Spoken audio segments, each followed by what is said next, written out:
upang pag-isahin ang mga mananampalataya at mapalawig ang mga trabaho para sa Panginoong dakila.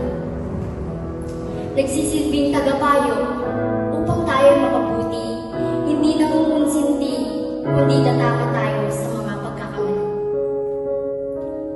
Sa mga pagkakamali na nagdulot sa atin ng matinding pagkasawi at tinutulungan tayo upang makabangon muli.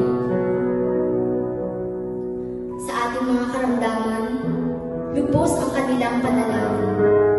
Paglalaanan tayo ng oras upang bisitahin at kamustahin. Hindi nila inuuna ang kanilang sarili. Lagi silang nariyan upang ipakita ang suporta at pag-ibig. Hindi kaya tayo upang magpatuloy sa matuwid na daan. Tinuturuan tayo lumapit sa katotohanan. Madalas man silang husgahan, nagpatuloy pa rin upang tayo mapangaral.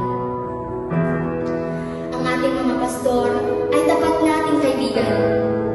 Hindi nila tayo sinukuan kailanman. Ibinigay ang kanilang buhay upang manglingkod ng buong katapatan.